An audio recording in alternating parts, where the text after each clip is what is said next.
Muy buenas noches, qué gusto saludarlos. Aquí estamos comenzando esta nueva edición de Placeres Divinos.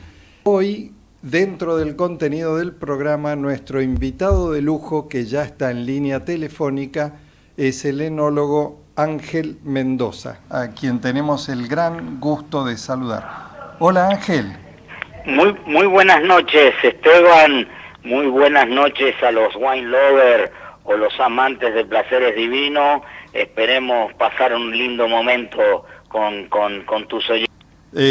Sin duda, Ángel, que tratándose de vos va a ser muy interesante e instructivo compartir este rato. En esta oportunidad, la idea es convocarte para que nos hables de la uva criolla, que seguramente la gran mayoría de la gente ha escuchado hablar de la uva criolla. Fue denostada mucho tiempo o ninguneada, como se dice en la jerga por aquí, pero últimamente en algunos casos se la está reivindicando. Contanos los matices, los pros, los contras, las características que ofrece y las oportunidades que ofrece en la vinificación la uva criolla.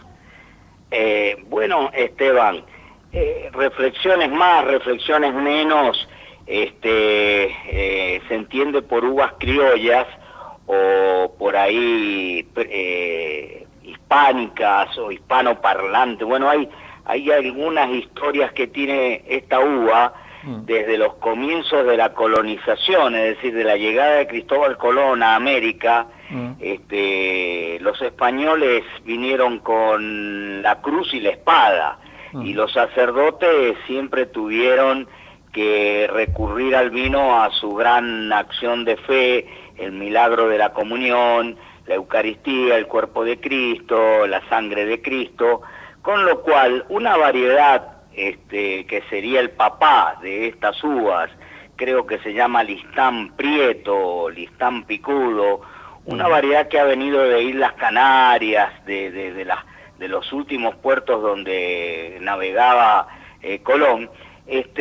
Con el tiempo, con estos casi 500 años de historia, pero fundamentalmente los primeros 300 años, esta uva fue la materia prima de la elaboración de los vinos monacales o de los monasterios, que bueno, con la comunidad se fue generalizando en los pueblos, con la curiosidad de que también venía otra uva española, la Moscatel de Alejandría, era más del norte de África, pero bueno, estos navegantes traían estas uvas con el pasar de los siglos, con el modelo de fructificación que tiene la vid, que no la mueven los insectos, simplemente es anemófila, es decir, el viento.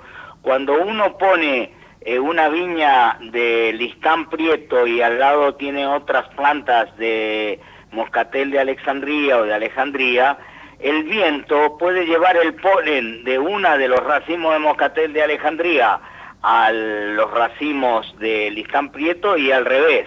El Listán Prieto, en ese cruce de polen, cuando el fruto fructifica y se elabora el vino y se tiraban los orujos junto con las semillas han fecundado en la tierra americana y han ido saliendo cepas, plantas de vid con características bastante diferentes a los padres, y estas son las llamadas uvas criollas, por entender que nacieron en América, son variedades ancestrales, las que nosotros por ahí conocemos, el Pedro Jiménez, el Moscatel Rosado,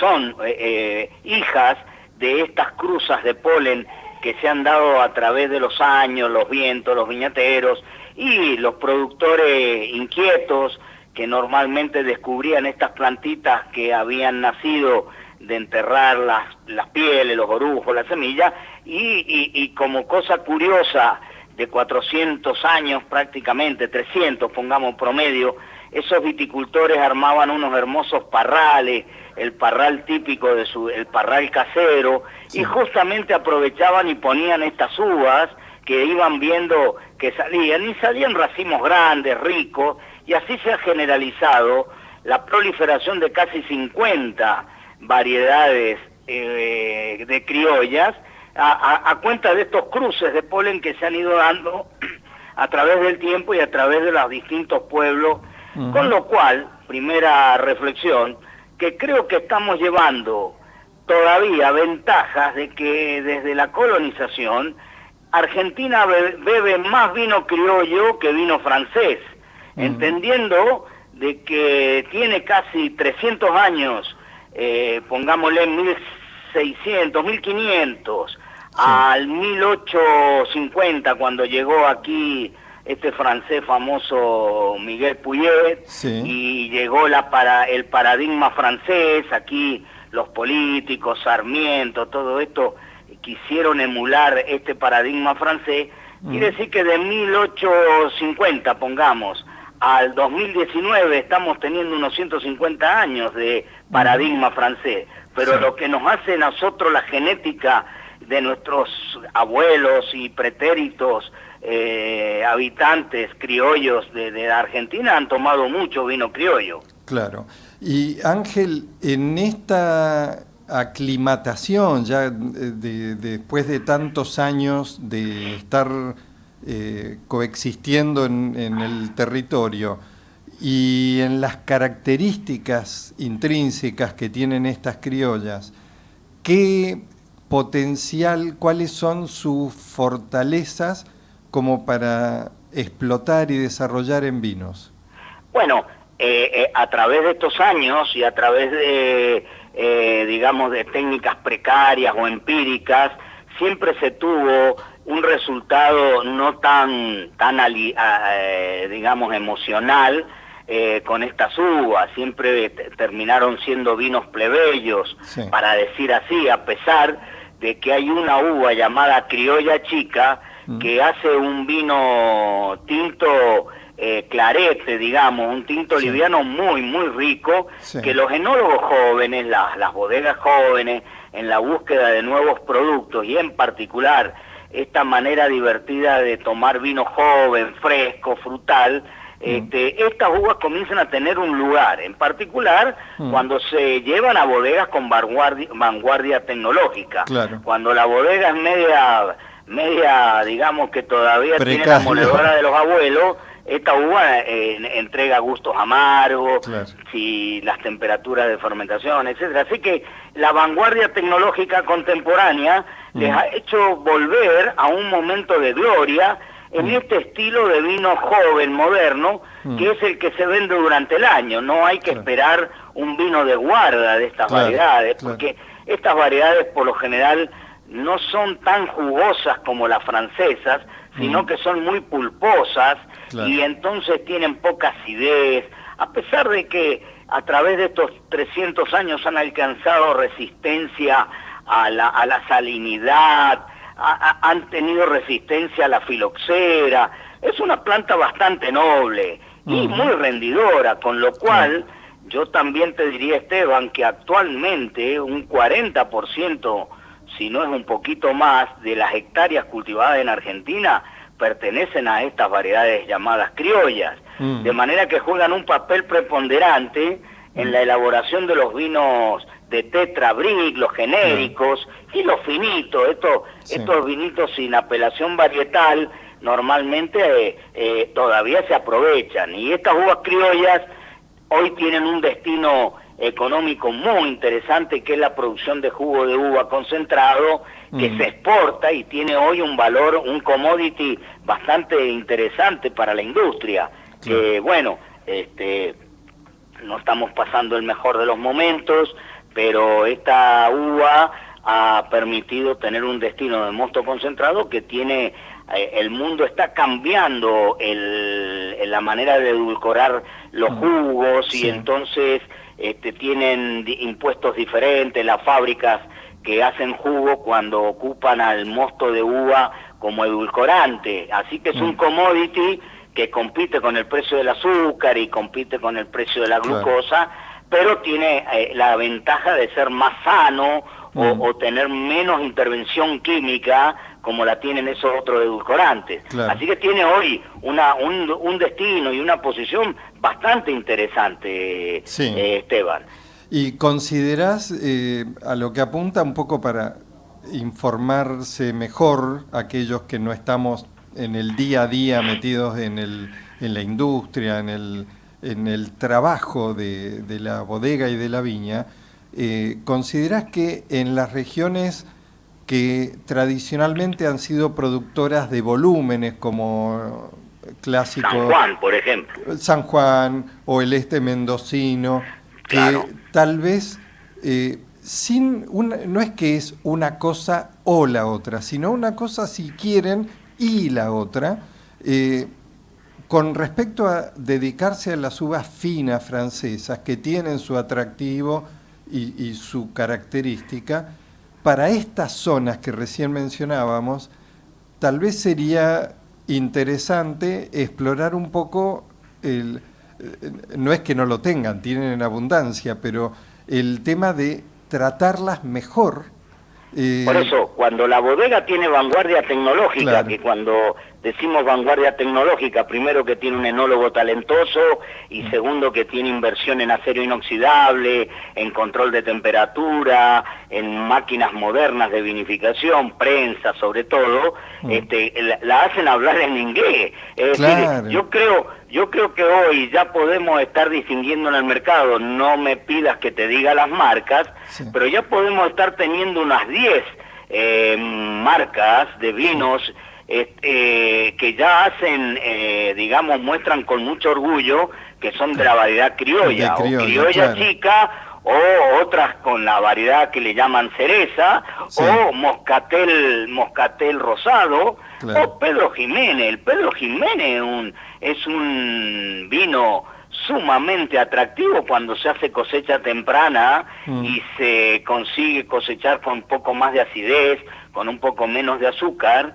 En esa vanguardia tecnológica la saben hacer champán y hay bodegas que, no voy a decir marca, pero hay un champán muy famoso, de mucha venta en el país, que está hecho a base de una base espumante le llaman blanco escurrido, pero es blanco de variedad de cerezas.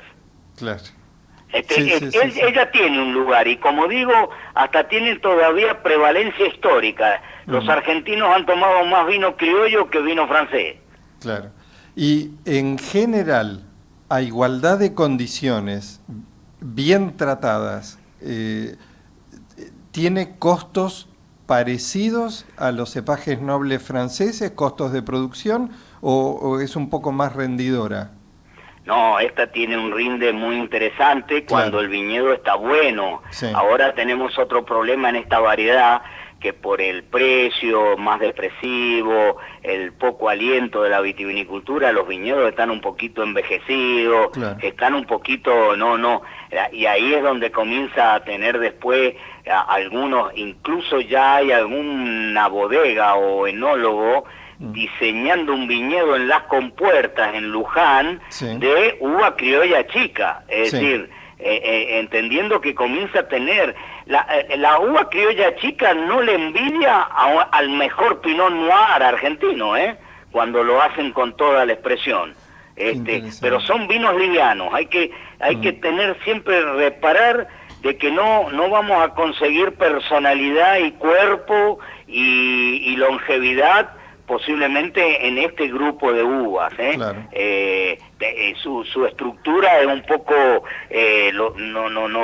no tiene la fortaleza de un Cabernet Sauvignon, de un Malbec, de un Merlot, etcétera. Esa es la razón de que a la larga el mundo, como tiene bien claro, para carne toma Cabernet y para pescado toma Chardonnay, de manera que el mundo bebe mucho Cabernet, mucho Chardonnay, pero también el mundo en este concepto de novedades de vez en cuando disfruta mucho a estos vinos fresquitos, jóvenes, muy de verano, muy pileteros, muy de eventos sociales, que en los eventos sociales, cuando hay un disc jockey, no vale la pena poner un vino de guarda. Conviene Claro. que el tipo tenga mucha acidez para que vibre como el disc jockey. ¿Me entiende, Esteban? Usando palabras de un admirado profesional, que tenga chupabilidad, ¿no? Ah, Lo he leído chupabilidad en es el algún índice. escrito tuyo. El índice de chupabilidad es mejor que el índice de mineralidad. De drinkability, como dicen. Drinkability. Claro. Sí, Bueno, sí, Esteban. A ver, eso es parte de algo muy importante, que el talento enológico, y si nos llegan momentos más estables económicos, la Argentina tiene una fortaleza de suelos, de clima, talento enológico para hacer vinos muy novedosos, que hoy día se buscan en el mundo, porque claro. muchos países están buscando sus viñedos ancestrales, así que ese rubro seguramente va a ser parte del segmento comercial de los vinos, Claro. los vinos ancestrales, y bueno, yo creo que incluso aquí hay varias bodegas serias, grandes, que están jugando fuerte con esta uva. El caso de Zucardi, Sí. el caso de Catena, el caso de Peñaflor con la Liga de los Enólogos, incluso tiene precios que los más económicos arrancan en 300 pesos, pero Bueno. hay criollas que están arriba de los 800. Bueno, ese es un tema delicado que tiene que ver con el tema de fondo que subyace en esta consulta de las criollas, buscando información de diversidad, de alternativas, con el objetivo final de que se venda más vino, que se consuma más vino, y no el riesgo acá es caer en una uva que puede dar vinos ricos, agradables, pero con esta impronta que vos impecablemente describías. No son vinos como un Cabernet Sauvignon. Para eso está el Cabernet Sauvignon, y Claro. bienvenida a la diferencia. Ahora, que no se caiga en la cosa de teñir de glamour estos vinos a un punto de hacerlos caros, ¿no? Con ese pretexto. Entonces, el cuidado que hay que tener siempre es con que no se desmadre el precio, ¿no? Sí, ahí la verdad, Esteban, que entramos en otro mundo para dialogar o debatir largo. Es una pena que la neurociencia o el neuromarketing en el mundo del vino manifiesta el concepto, el placebo que tiene un consumidor, que si es caro es muy bueno. Claro. Y eso está difícil de romper. Entonces, más de una vez, el precio de un vino depende del bolsillo del consumidor. Si el bolsillo del consumidor está preparado para beber socialmente un vino y hacer un poco alarde de su cultura, pero que tiene más que ver con el precio, el placebo del precio generalmente evalúa que el vino es muy bueno, ¿no? Este tema es difícil de poner en discusión, pero esta es una realidad que tiene el vino. El vino, es que el vino es caro, pero es bueno. Ese mensaje de la neurociencia habrá que ver en qué término le interesa a la bodega resolverlo. Yo entiendo que podemos tomar algunos vinos criollos populares a precios accesibles, seguramente sería excelentes vinos para compartir el famoso, los barriles de tirar vino, o la latita, bueno, todas estas novedades, pero posiblemente nos encontremos con que siempre va a estar la barrera del precio. Yo estoy siempre defendiendo la postura de que los vinos se tomen por su mejor relación calidad-precio. Claro. Y que bueno, hay momentos para vinos económicos, hay momentos para vinos medianos y hay momentos para vinos muy caros, ¿no? Así que de esta no estoy muy preparado para discutir.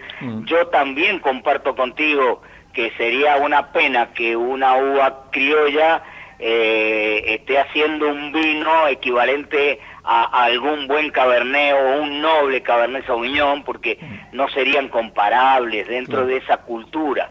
En la innovación, en la bebida emocional que es el vino, y bueno, va a haber bebedores de criolla y lo encontrarán muy rico, y especialmente los millennials, repito, Claro, claro. los millennials son los que han aceptado beber estas copas que uno no sabe si las va a beber en familia o las va a beber en estos eventos sociales que están tan de moda, ¿no? Claro. Tener un buen organizador de fiesta, un buen disc-jockey, unas buenas luces, y se hace una feria de vinos, muestran 30 bodegas, y hay lindo momento, y hay muchas selfies, y bueno, y eso es hoy la manera que toman vino los jóvenes. Así que, qué sé yo, la parte hoy de entender el precio del vino, yo siempre digo que depende del bolsillo del consumidor. Yo conozco consumidores que tienen paladar de caviar, pero tienen bolsillo de cerveza. Y tengo los otros y conozco los que no tienen ningún temor de poner lo que vale el vino, porque ese vino es muy bueno. Es decir, claro. Bueno, entre esos dos extremos, me cuesta, Esteban, decir a tu público, a tus wine lovers, la realidad del vino. A mí, la verdad que la única realidad que conozco del vino es que cuando invita a una segunda copa, ese es un buen vino. Claro. Y cuando invita a tomar la botella entera, es un gran vino, independiente del precio. ¿Me entiendes, Esteban? Totalmente, es así, coincido totalmente. Y hay un vino para cada ocasión, para cada gusto y para cada bolsillo. Lo importante es eso, que no se apunte solo al bolsillo holgado. Sí, yo te digo que la industria vitivinícola se debe, fíjate lo que te voy a decir, se debe brindar a un consumo popular del vino. El consumo de elite ya lo tienen manejado, no necesita ni publicidad, porque está insertado en el enoturismo, en la enogastronomía. Acá la verdad está en que el 80% del vino que bebemos está en escalas de corazón de gama o entry level, entrada de gama, en los vinos de hoy día que pelean el precio de una cerveza para poder ser vendidos. Ahí es donde está la nobleza del Tetra Brick. Ese envase de cartón lleva más de 10 años manteniendo el 40-45% de participación de todo lo que se toma en Argentina. Eso es muy importante. Eso quiere decir que hay un consumidor muy honesto, que es la clase obrera, la clase laburante, que hace un rito, y él dice que por mi plata yo no puedo tomar más que un tetra, pero él tiene clarito que cuando un tetra le da dolor de cabeza al día siguiente, cuando se tiene que levantar a las 5 de la mañana, ese no lo compra más. Tiene cláusulas de calidad mucho mejores que los grandes bebedores de vinos de 1.000 pesos. Porque esos más de una vez lo aceptan por obligación al vino, no precisamente por el sentido común de apreciar la calidad del vino. Sí, señor. Ángel, pasando brevemente a otro tema, aprovechando esta charla, un tema que también vengo siguiendo, preguntándole como lo que corresponde a los que saben, a los que están al pie del cañón, ¿cómo ves el tema hídrico en Mendoza en esta temporada? Vengo de una reunión de regantes de ahí de Lulunta, donde tengo la pequeña viñedo, y la verdad que los datos de los caudales de los ríos que hacen a los oasis mendocinos son muy bajos, y tristemente llegamos a repetir el año que viene un año como el de este. Yo creo que va a quedar mucha viña seca sin poder regar. Y entonces a mí creo que la estrategia o los planes estratégicos del futuro van a tener que empezar a interpretar que va a haber que explotar la vitivinicultura en secano, que va a estar más cerca de tu estudio de audio que de nuestra finca. ¿Me entiendes? Sí, entiendo. Posiblemente hay que ir a buscar zonas donde la lluvia esté entre los 800, 1.000 milímetros, y ahí es donde está la apuesta que hay sobre la vitivinicultura oceánica, posiblemente la patagónica, porque tiene caudales de río, el río Negro ese derrama demasiada agua al mar, que posiblemente pueda generar estas regiones fértiles que hoy día se van a secar en Mendoza, ¿eh? Es así, estamos en algunos casos de hoy mostrados, estamos a menos del 50% de los regímenes históricos de nuestros ríos de montaña, e incluso uno de los más dramáticos es el río Tunuyán, que riega a toda la región prestigiosa de Valle de Uco. De Valle de Uco, sí, señor. Y que después viene y riega también las zonas de Rivadavia. Ese se le ha bajado el caudal, ya se habla tristemente del bajo nivel que tiene el lago de Carrizal, o sea que si ahora irrigación o nuestra ley de riego está contemplando que si llegan a venir lluvias, va a cortar el régimen de riego para poder almacenar un poco de agua, es decir, va a empezar a medir las lluvias de 10 milímetros, de 20 milímetros, para compensarla y no regar, o sea, se va a cortar el riego de montaña cuando tengas una lluvia importante, que se suelen dar ahora entre diciembre, enero, febrero. ¿Me entiendes, Esteban? Sí, entiendo. Y de hecho ha pasado en años anteriores, eso, que hubo lluvias abundantes, pero el problema es que en el más menos, en la sumatoria de caída de agua, este año, por lo que tengo oído, las montañas se veían con poca nieve y eso significa poca agua después. Sí, estamos en una situación de crisis.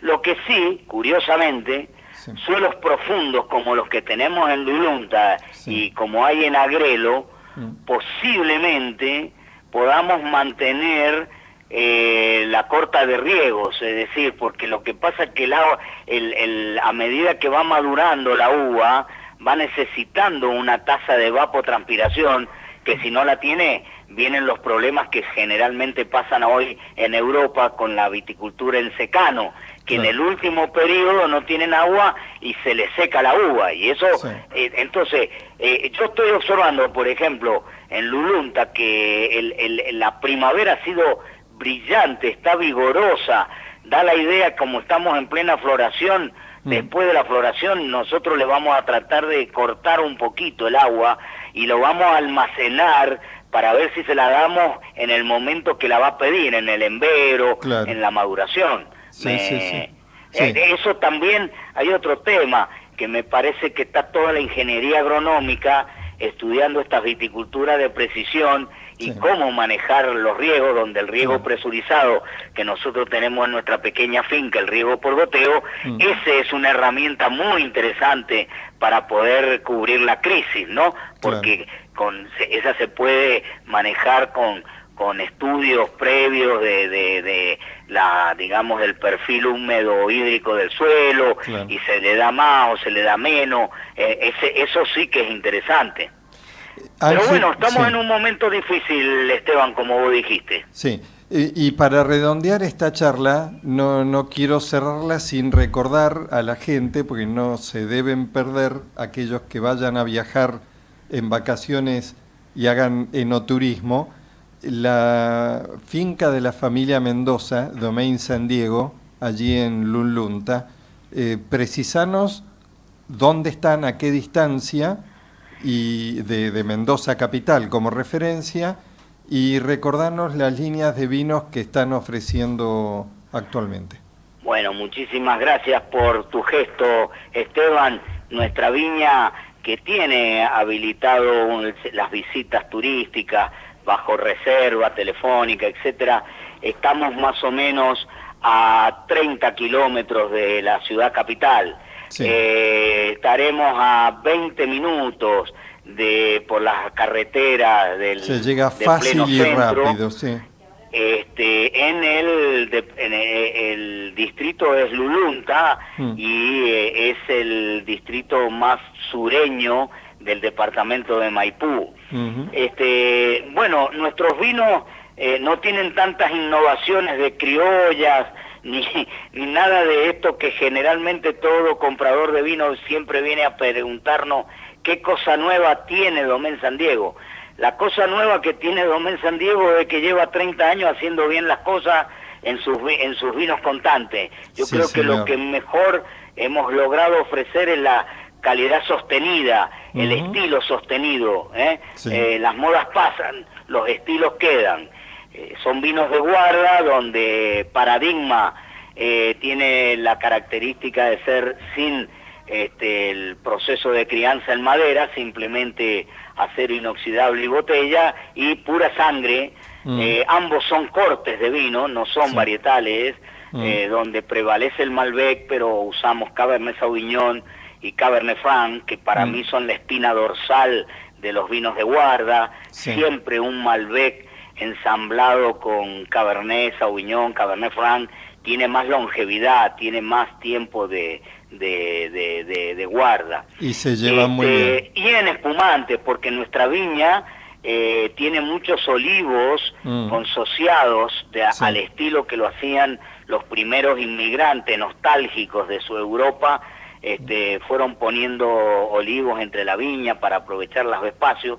Esa viña a nosotros debajo de los olivos no da para un vino tinto de mucha nobleza, y entonces la aprovechamos como la base Blanc de Noir de nuestros espumantes. Nosotros tenemos el Brut Zero Natur, que es un 70% Blanc de Noir de Malbec y 30% Blanc de Chardonnay, y nuestro Rosé Lea, que es 100% Malbec de una noche de maceración corta, ¿no? Sí. Bueno, y tenemos, por locuras que tuve hace 4 o 5 años atrás, tenemos un espumante pileteo para beber Bien, descalzo, sí. que es de una uva poco conocida en el país, pero que hay unas 300 hectáreas. Esa sí es una variedad auténticamente argentina, practicando cruces de polen. Patricia tiene 3 padres, tiene a Moscatel Rosado, a Uñi Blanc o Gibí, que se llama Sí. en la zona, y Sultanina. Y es una variedad que en el punto de madurez de 9 grados para hacer un espumoso, la base espumoso, mantiene mucha perfil cítrico. Mis hijos dicen que parece Sevená. Con el tiempo de maduración en la botella, esa fruta se va poniendo más en confitura, y hoy tiene notas así de cascarita de naranja, o tiene alguna menta balsámica en su manera de transformar esos mínimos terpenos de esta variedad, ¿no? Así que bueno, esa es un poco nuestra línea, y nos dedicamos a hacer aceite de oliva, Sí. que también es un aliado importante de la dieta mediterránea. Así que hacemos aceite de oliva extra virgen. Exquisito. Ya Buenísimo. te esperaremos algún día que vengas a Mendoza. Pero Pondremos un será par de panes tostados ahí. Qué lindo. Será un placer volver, porque realmente lo recomiendo, pues una propiedad lindísima. Es un jardín viñedo, viñedo jardín, hermosamente puesto, hermosamente llevado. Y el director de orquesta, pues este proyecto tiene nombres y apellido. El director de orquesta es con quien estamos hablando, Ángel Mendoza, y describinos, nombranos el resto del equipo de esta orquesta que afina, que está quien recibe, quien amablemente atiende en turismo, quien es tu respaldo y tu otro yo en la bodega, y el alma mater de todo, que es tu mujer. Danos los nombres. Bueno, Esteban, primero decirte que nosotros hacemos un rito del manejo del viñedo que sea casi un jardín, porque siempre le hacemos recordar que el vino primero es uva, de manera que si no traemos una uva sana en su justo punto de madurez, no será fácil hacer un vino de calidad constante.